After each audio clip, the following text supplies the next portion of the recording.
성남 대장동 개발 관련해서 잘못된 보도와 의혹 키우기가 너무 심각해서 많은 국민들이 오해를 하고 있습니다. 심지어 야당 측에서는 국정조사와 특검을 하자고 정치 공세를 하고 있습니다. 정말로 아전인수, 적반하장, 후한무치, 주객전도라고 말하지 않을 수 없습니다. 방귀 낀 놈이 썩낸다는 말을 김기현 원내대표님께 꼭 해드리고 싶습니다. 10년 전부터 추진되던 대장동 개발에 LH가 손을 떼게 하고 민간개발 사업으로 전환하려고 했던 것은 바로 MB정부와 구 한나라당 신영수 전 국회의원과 그 동생 일당이었습니다. LH가 공영개발을 하려던 것을 신영수 국회의원이 국정감사에서 문제를 제기하면서 LH는 사업을 포기합니다. 이후 LH를 압박한 신영수 전 국회의원의 동생이 수억 대 뇌물을 받는 등 부동산 업자의 대장동 로비 사건이 있었고 LH 간부 등이 이에 연루되어 6명이 구속되고 9명이 기소된 바가 있습니다. 한마디로 이번 대장동 개발은 구 한나라당 세력이 개발 이익을 민간을 통해 독점하려던 것을 새로 당선된 이재명 성남시장이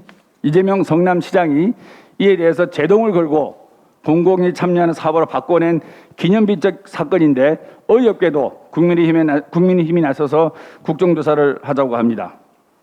정말로 정치 공세를 하실 거면 직원 몇 명 안 되는 화천대유에서 7년간이나 근무했던 곽상도 국회의원의 아들 그리고 고문으로 활동했던 한국당의 원유철 저 의원부터 수사를 해야 된다고 생각합니다. 지금까지 민간 사업자가 5천만 원을 출자해서 4,400원을 가져갔다고 국민의힘의 정치인들과 대표들이 얘기를 하고 있습니다. 경제학자, 교수 출신이라는 외피를 쓰고 말도 안 되는 이런 주장을 하고 있습니다. 이런 부동산 투자 기초도 모르는 분들이 전문가인 척하고 있습니다. 아마 나중에 많은 비웃음과 비난을 살 것이라고 봅니다. 하지만 이러한 가짜 경제학자, 가짜 교수의 탈을 쓰고 정치 공세를 계속해 나간다면 우리 국민들은 용서하지 않으리라고 생각합니다. 한마디로 이는 투자금과 자본금을 구별하지 못해서 생기는 오해입니다. 화천대유에 투자했다는 5천만 원은 화천대유의 설립 자본금인과 동시에 화천대유가 성남의 뜰의 주주로서 출자한 자본금입니다.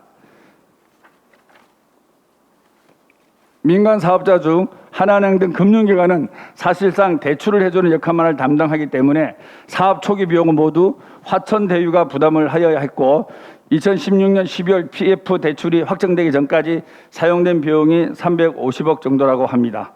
그 외에도 7천억 상당의 프로젝트 파이낸싱에 대한 연대 보증을 선 바 있습니다.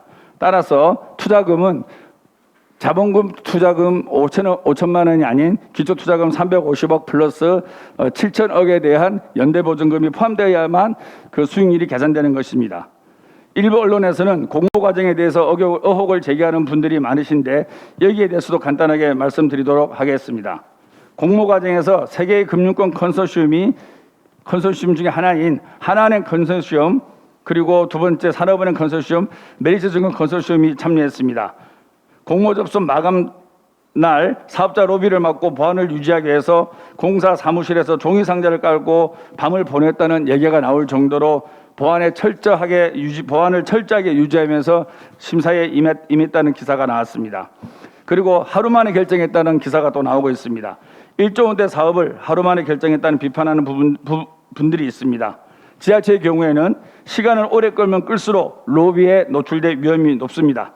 이 같은 사업 경우에 총 1000점 만점 평가에서 탈락한 두 개 컨소시엄이 경쟁이 안 될 정도로 낮은 점수를 받았다고 합니다. 선정 과정에서 대한 문제 제기 또한 이 두 개의 기업체는 하지 않고 있습니다. 이 모두 카드라 통신입니다. 다시 말해서 입찰 과정은 공정했고 입찰 과정에 대한 소요 시간도 로비에 연루되지 않게끔 단시간에 잘 끝냈다는 말씀을 꼭 드리고 싶습니다.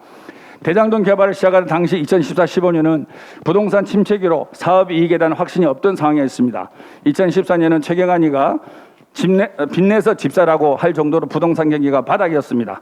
그럼에도 이재명 당시 시장은 부동산 시장 침체로 사업 실패를 하거나 손실이 발생하더라도 무조건 4,583억 원을 선취득하기 위해서 확정 이익을 설정했고 추가로 기반시설 조성을 위해서 920억 원을 확보하여 성남 시민을 위한 개발 비용을 확보하였던 것입니다. 특히 개발 도중에 조건을 변경해서 추가로 920억 원을 부담시킨 것에 대해서 민간업자인 화천대유 측은 이재명 후보에 대해서 법정에서 공산당이라고 지칭하기도 했습니다. 그만큼 성남 시민을 위해서 물과 불을 가리지 않고 열심히 일해왔던 것입니다.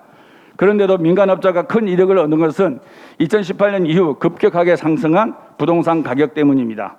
2014-15년에 부동산 경기를 볼 때 이렇게 부동산이 뛸 거라고 예측한 국내외 전문가는 아무도 없었습니다.